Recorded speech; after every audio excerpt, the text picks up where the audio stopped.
This huge increase is as a result of borrowing occasioned by a record 15.6% deficit and a primary balance of 8.8% in the year 2020. The huge and unsustainable debt overhang has led Ghana to lose access to the international financial market due to total loss of confidence in our ability to meet further debt service obligation. Again, we had expected that the 2022 budget will show clear signs of how government intends to reduce the public debt and regain the confidence of the investors. Unfortunately, the budget presented by the finance minister does not offer much hope that this one is going to happen.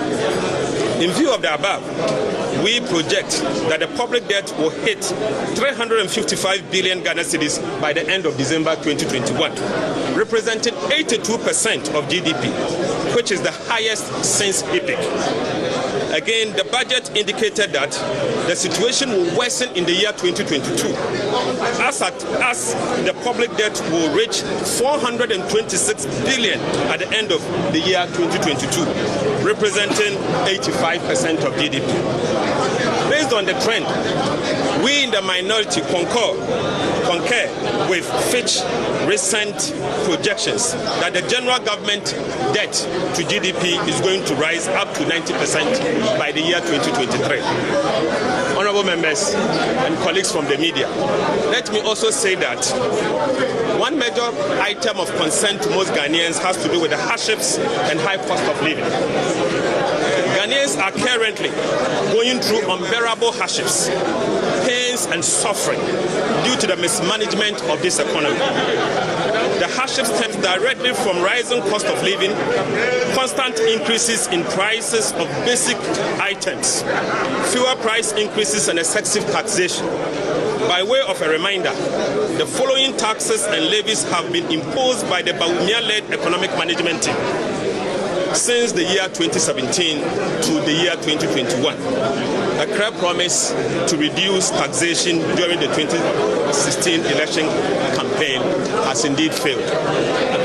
But let me start by calling out some of these taxes that they have actually imposed on the ordinary Ghanaian. Number one, we recall that they increased VAT by 5%.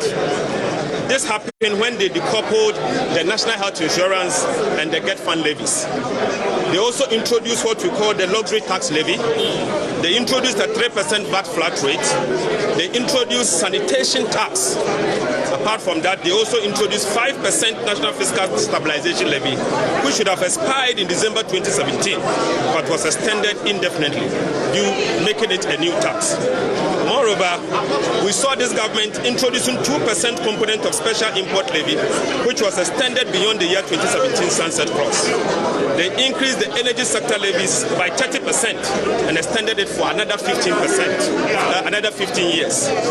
Again, they increased communication service tax by 50%. They did not stop there. They imposed what we call the financial sector levy of 5% on all banks. They introduced what we call the price stabilization recovery levy on fuels by 40%. And again, they actually increased the UPPF levy by 167%, also from 2017 to the year 2016, to the year 2021. Colleagues, let me say that makes it 14. But that was not the end. This government introduced the cost margin and increased it by 3 pesos to 9 pesos, representing 200% increase. And then number 15, the fuel marking levy has also been increased by another 233%. Together with other non-tax revenue sources, the government has received an amount of 249.3 billion Ghana cedis in tax revenue alone from January 2017 to September 2021, added to 221 billion in debt additions, in debt that they have borrowed. Let me say that this government has over 461 billion at its disposal. But unfortunately, these resources has been squandered on misguided consumption expenditure, especially in the 2020 election year, creating a huge hole in our finances.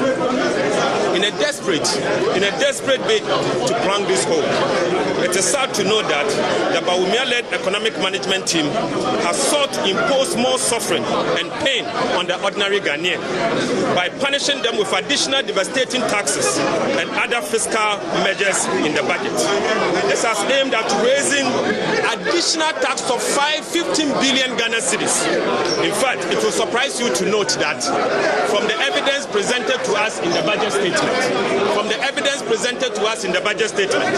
this government is increasing tax revenue by 25 billion Ghana cedis in one single year. Among others, this government has done a catastrophic reversal of the populist benchmark values discount despite loud protestations from the sector players, importers and other Ghanaian public. The reversal of the benchmark values discount will immediately result in 25 to 30% increase in the prices of essential imported commodities, which will make life almost impossible to live for millions of Ghanaian households. This Christmas, ladies and gentlemen, will go down as the most bitter and painful for Ghanaians as they will struggle to put food on the table for the families due to the draconian fiscal and tax policies that has been introduced by the Akufo-Addo Bawumia government. Let me say that all these justifications by the Vice President the justifications given to us by the Vice President that the discount is going to increase the port volumes has proven to be a propaganda and cheap politicking. He has completely failed Ghanaians with his misleading claim on the economy.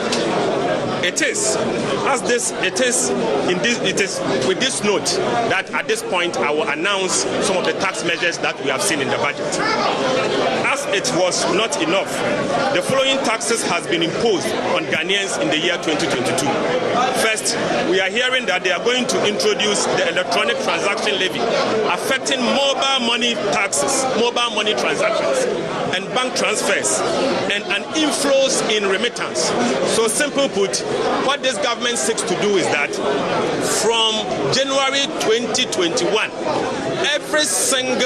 January 2022, every single remittance from anybody living abroad to your mother, to your father, and for the purposes of your investment is going to attract taxes from this administration.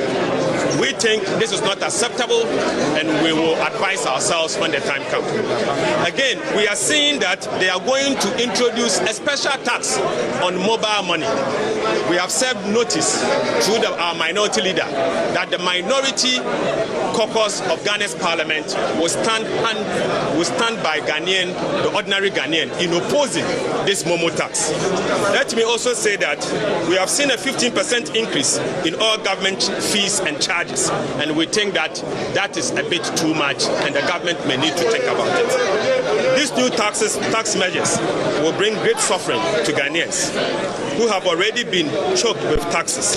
The electronic transaction levy will not only increase the hash, but will significantly compromise inward remittance, which is relied upon heavily by many Ghanaian households. We wish to assure the people of Ghana that we will vigorously oppose the killer taxes and will ensure that any one of them that will adversely affect the lifestyle of Ghanaians will be rejected. Ladies and gentlemen, at this point, let me talk about the depreciating Ghana cedi and the rising unemployment. First, depreciating Ghana cedis. After what has been proven to us, after what has proven to be the empty assurance by our Vice President that the cedi has been arrested and the keys has been given to the IGP for safekeeping, it is unfortunate that today Ghana cedi has recorded massive depreciation to the extent that the cedi is traded at 6 cedis 35 pesos from the 3 cedis 90 pesos that they inherited in the year 2017. We have also seen that the pound sterling has also depreciated to 8 cedis 46 pesos, and then we've seen the euro depreciating to 7 cedis 28 pesos. On the issue of unemployment, which which is a major issue confronting millions of Ghanaians, especially the youth in this country. It is sad to note that this government has not presented to us any major measure in the budget that would deal with the youth unemployment situation. All what we have seen in the budget statement indeed is empty sloganeering, to the extent that they are not telling us exactly what they are trying to do. So we, the members of the minority, wish to state that going forward we are going to ensure that this budget indeed provide some hope to the Ghanaian youth in terms of job creation.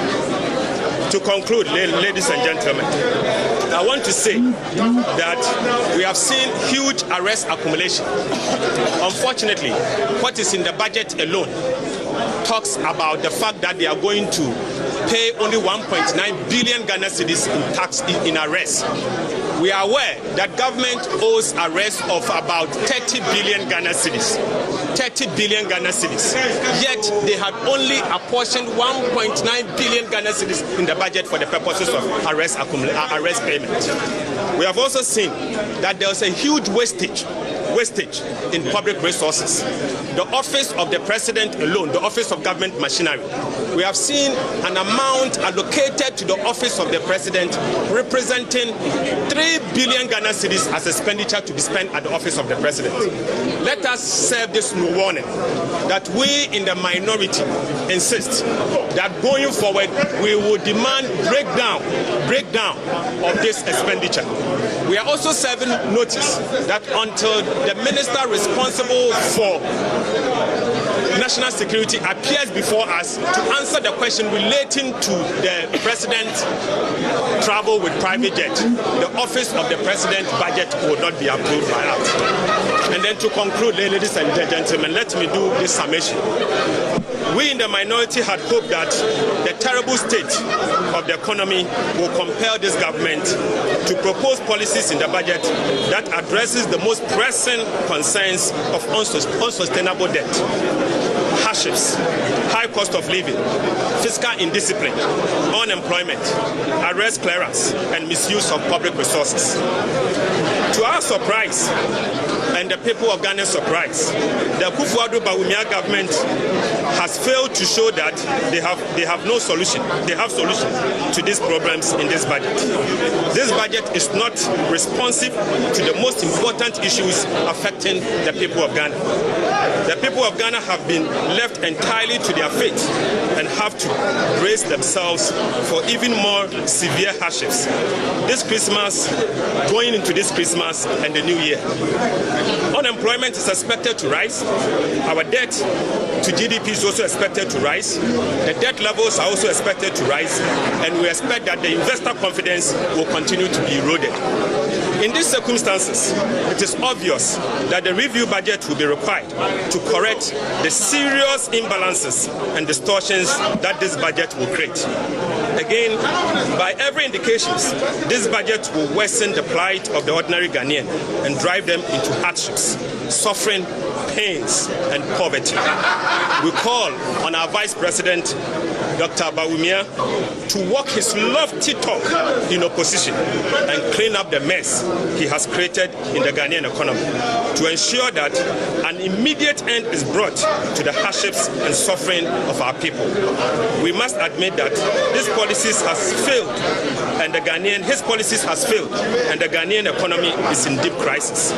We in the NDC will ensure that we do what is required of us by ensuring that every single policy in this budget is actually investigated for us to be able to see its impact on the ordinary Ghanaian before we will consider approving the budget or not. Thank you very much.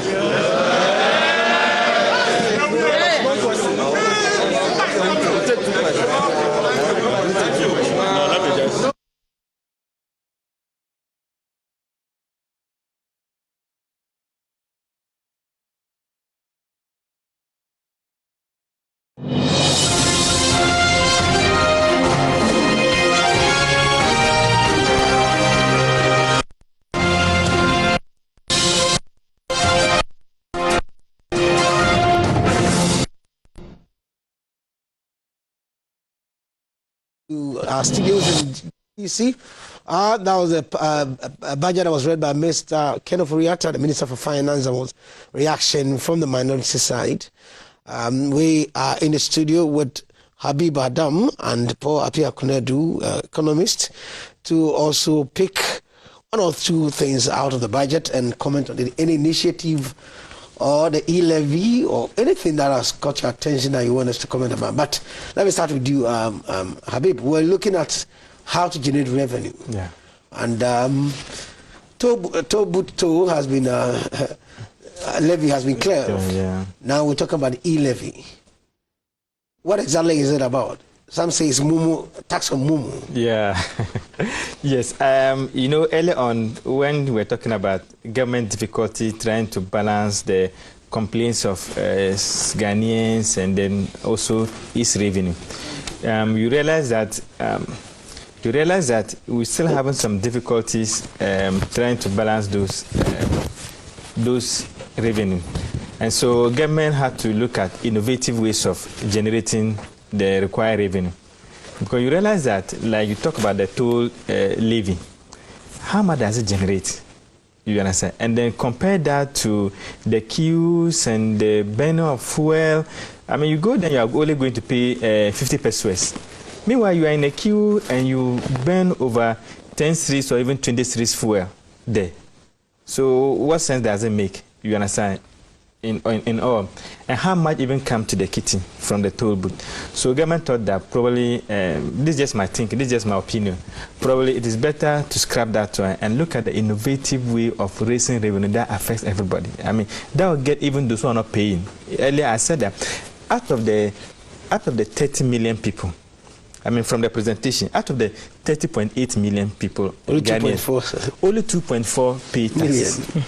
Only 2.4 out of 30. So it means that over 27 million Ghanaians don't pay taxes at all. But today, we all do the Momo. And if you look at the Momo transaction for 2020, it's about 570 billion, 71 billion. Cedis. Yeah, cedis in terms of transaction. So let's assume that take 1.7, the 1.7 on 5. That's giving you almost 10 billion. You understand? That's almost 10 billion. But we must, the communication must be done appropriately. First is that if you do a transaction that is less than 100 cedis a day, you don't pay. If within a month, your total mobile money transaction, it does not exceed 3,000, you don't pay. So who is paying? The one that is sending or the one receiving? It's the one that is sending. Okay, not the one receiving. No, it's the one that is sending. Okay. So Ghanaians must understand it properly, because I know it's going to become a political game. People are going to play a lot of politics with it. But what is happening is that it's only those, if within the month you have done a transaction of 3,000, then you qualify to pay the tax. But and that is equivalent to almost 100 cedis a day. So Ghana must understand it well. And this 10 billion that is going to be generated from that, approximately, is going to do a lot. You understand? It's going to do a lot. We're talking of reviewing of petroleum taxes and all that. These are some of the ways until we get this property rates and then the rent taxes in the immediate time that we are just recovering from COVID, we need immediate. You see, there are a lot of interventions that government can do, but some of them are long term. You understand, this property rate and all those, it will take a lot of time some time before. So the best way is to look at the most convenient way that will affect all those Ghanaians who are not paying that. And one of it is just the let me come to Paul, then we'll look at the fiscal deficit, how they're going to balance it quickly. About the e-levy, yes. The e-levy, yeah. I think I like the idea that we are scrapping the toll booth, like he said. Is it because you live beyond the purpose? That's why you're saying that. Not for the fact that I pay, but for the fact that we waste a lot of time in traffic. Productive hours that we could have used. But some people are going to lose jobs. Early morning energy. For any government policy, there will be losers and winners, but we are looking at the net effects. Okay. What will be the net impact on the economy? And in terms of... I was talking about the contractors. Those, they were sublet the contract. So that's what I was looking at. Yeah. So I think overall, the effect will be positive on the economy. So I welcome that. In regards to the electronic tax, I think we were discussing before the budget presentation that one of the key issues we are facing in Ghana is the fact that we have not been able to cast the net wide to cover the informal sector. And I think the e-levy is a way of extending taxes to the informal sector, because now we have almost all SMEs registered for mobile money. And about, I think, like my colleague Habib said, in 2020 we had 17.2 million mobile money subscribers or registrants. So if we have 2.4 million paying taxes, mostly from the formal sector. Now from this 17.2, we have a lot of them coming from the informal sector. Exactly. So in a nice way, we've been able to extend the tax nets to cover the informal sector. And if you do the calculation, in 2020, we had 571.8 billion Ghana cedis in mobile money transactions. Wow. So let's even assume that we are going to get 1% out of that. That is about 5 billion Ghana cedis, which is quite significant in terms of helping us to step up government revenues to be able to reduce the high and rising public debt. So I think the e-levy is a very important policy that we should all welcome. And the fact that government has even thought about it to make it inclusive. If you are sending less than 100 Ghana, you are excluded. So that means village folks and SME holders who conduct petty transactions on daily basis are excluded. So we can look at it as a kind of progressive tax. The more you send, the more you pay. And we know it's the relatively rich who will be able to send more.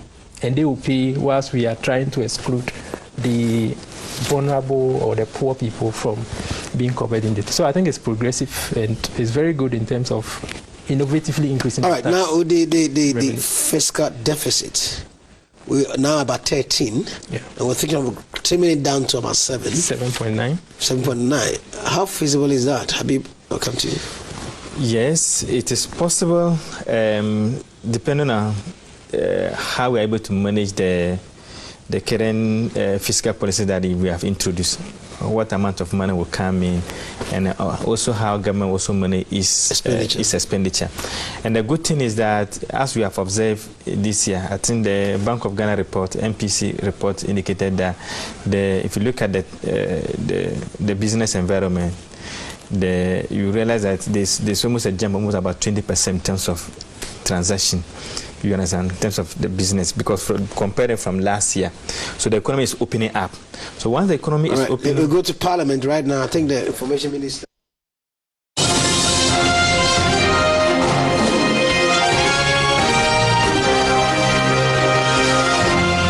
60% of people who transfer money who can afford to do this.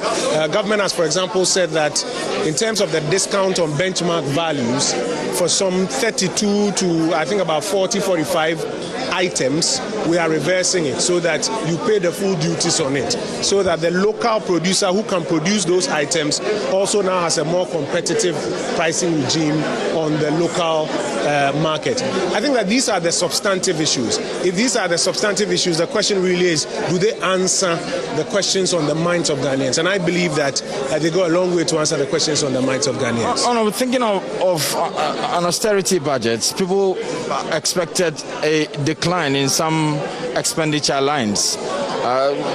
Because we are asking the ordinary Ghanaian or those within the 60% bracket to pay more so that they can help government show up revenue.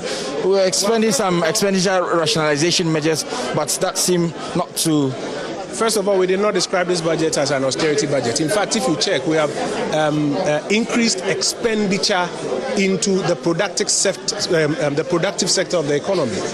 For example, initiatives like the YouStart initiative of about 1 billion Ghana cedis is not austerity. It's rather expansionary, pumping more money into the Ghana Enterprises Agency, into the National Entrepreneurship and Innovation Program. The Development Bank of about 600 million is expansionary, making more money available to the financial sector so that they can on-lend to specific sectors. So I think we have to be clear in how we categorize this budget as a first step. As a second step, we've been careful not to overburden the poor.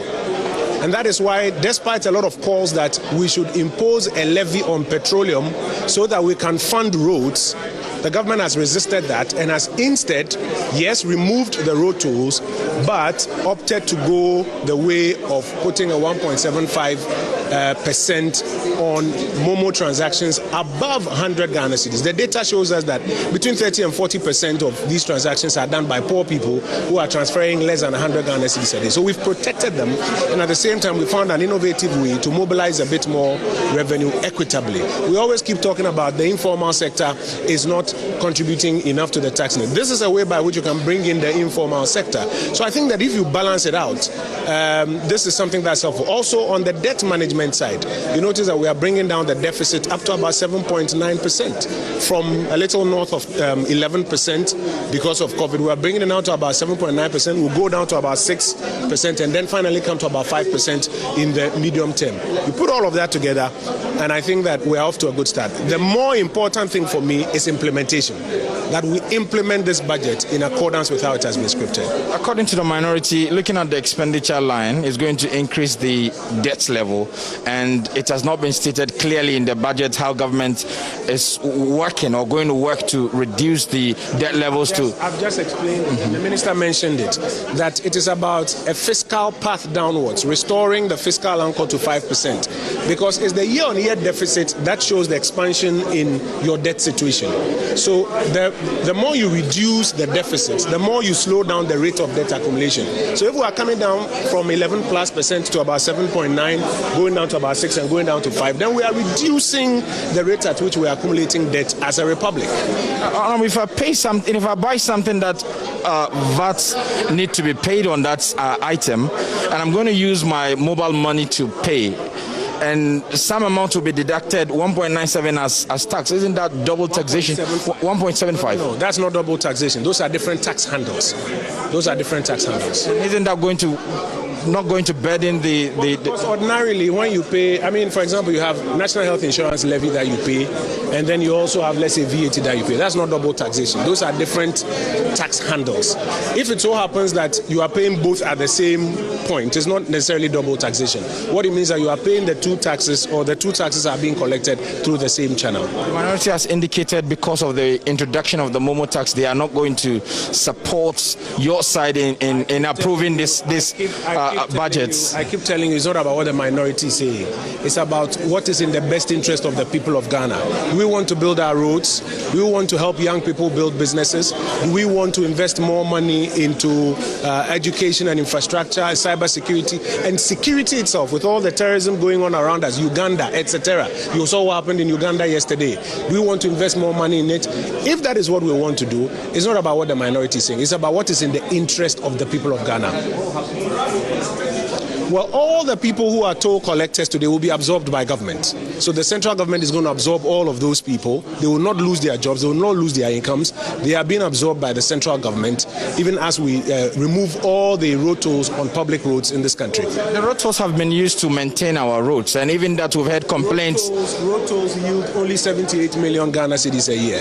It doesn't really yield much. If you compare to all the inconvenience that we go through, 78 million Ghana cedis for all the hours of traffic at Kaswa, for all the hours of traffic at Tema Motorway, maybe you don't use it, but for those who use it on a regular basis, this is a big relief. And if instead, what I'll do is to pay 1.75 when I transfer money, then I am in a good position to pay without going through that inconvenience.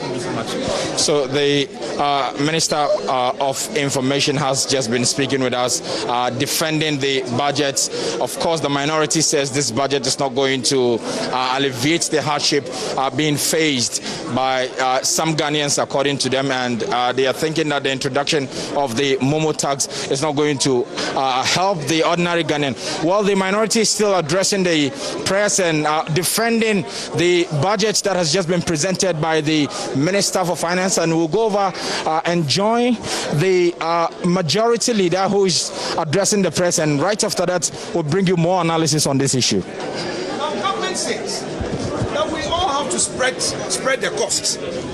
We have to look at ways of generating revenue from within so that we can construct our roads, maintain our roads, pay our road contractors. I am a chairman of the Ghana Road Fund Board, and I know the problems of our contractors. Inconsistency in payment. They are overburdened. Now, government says it is levying this 1.75% on Momo. That is the electronic levy. to achieve two major things. One, to make funds available for our contractors to be paid regularly so that they can go back to site, so that more roads can be constructed and maintained.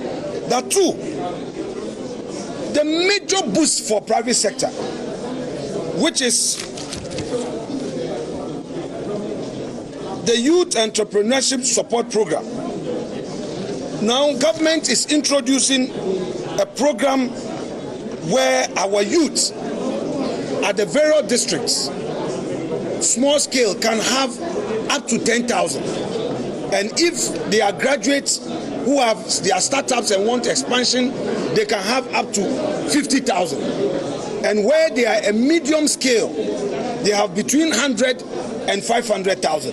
The good news is that government is guiding this investment into the private sector by channeling this through the private financial institutions. So it's not going to be goodies from government, but companies that have properly registered and have gone through training, these individuals will be encouraged to register with the banks, and through that, the banks will take them through the process of giving them that financial support. This will be a concessionary facility, and I believe that it will bring a lot of relief. So like my colleagues are saying, Obia Sabekanide, Obia Benye Biedi, Obia Benya Humfaswo. Every Ghanaian will have an equal opportunity to get support, so that those at that level of informal sector, those who are chasing for formal sector jobs, can unearth their potential and make sure that the little that they can explore, there is that support to do it. So, ladies and gentlemen, let me conclude by saying that government has demonstrated competence in its ability to manage the situation at hand. In the midst of this COVID, government has not given up. Our friends in opposition were expecting a doomsday budget, but this budget has given us hope. If you look at the relief to the private sector, it's even beyond their own imagination.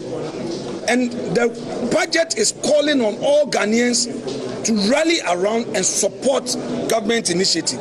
We need to get out of this.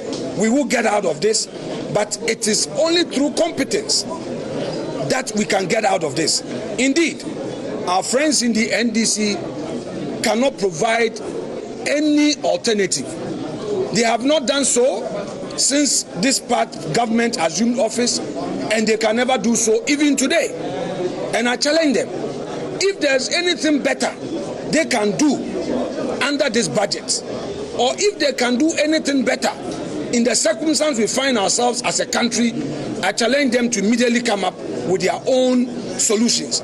But like we always know, they will proceed with political rhetorics without bringing solutions to Ghanaians. I thank you so much, and may God bless us all. No, someone will do that.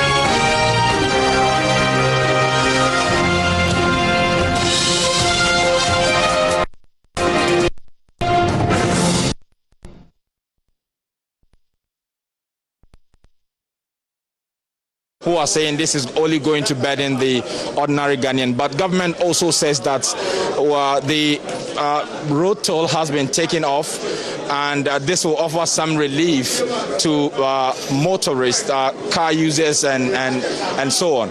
So we are still coming to you live from Parliament, where Finance Minister has just presented the 2022 budget. He's seeking to expend 128 billion Ghana cedis.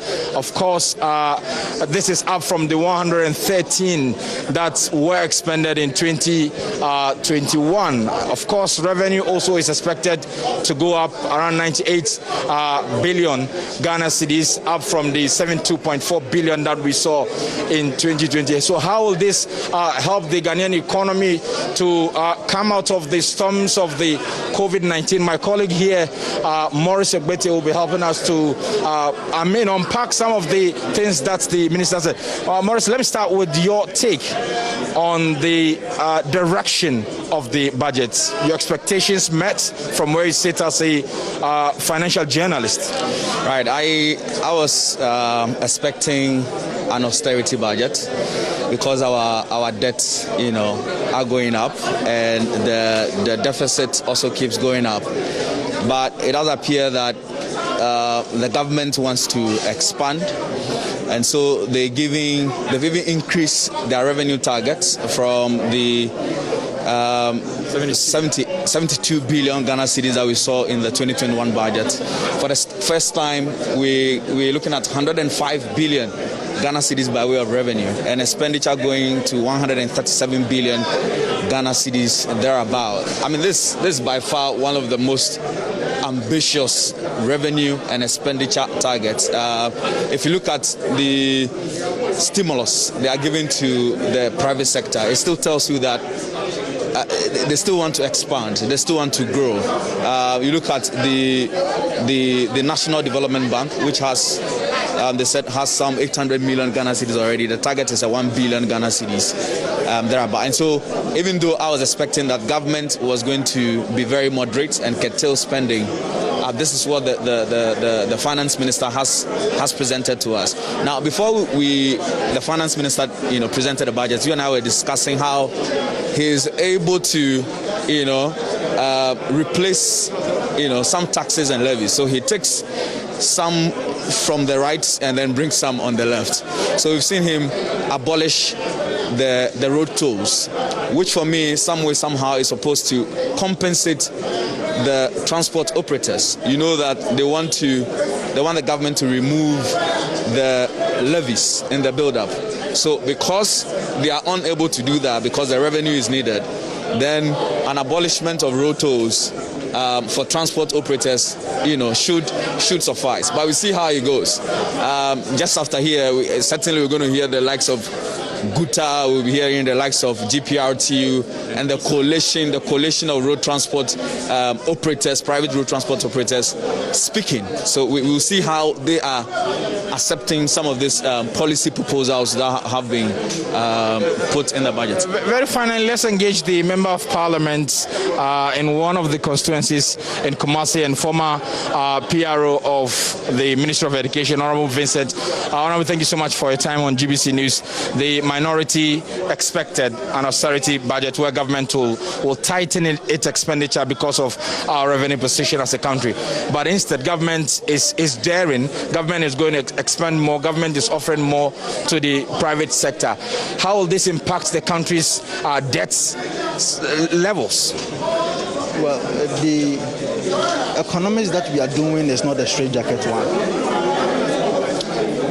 especially because of the background of 2 years that is under recognition. Now, I will say this because the yardstick to which we were doing our economics in 2017 is different from what we are doing in 2020. Because in 2020, 2021, we have been affected by a global challenge, a global difficulty. And that global difficulty is the outbreak of COVID. So you cannot continue to be doing the same thing and expect to get the same results. Now, because of the COVID-19, our revenue mobilization, especially domestic revenue mobilization, was affected. And for that matter, we had businesses collapsing.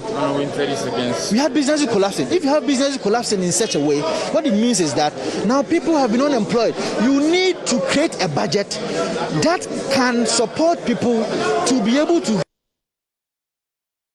a private sector that can give them jobs, and that is what we are doing. So today, I know that the good people of Old Tafo municipality is happy because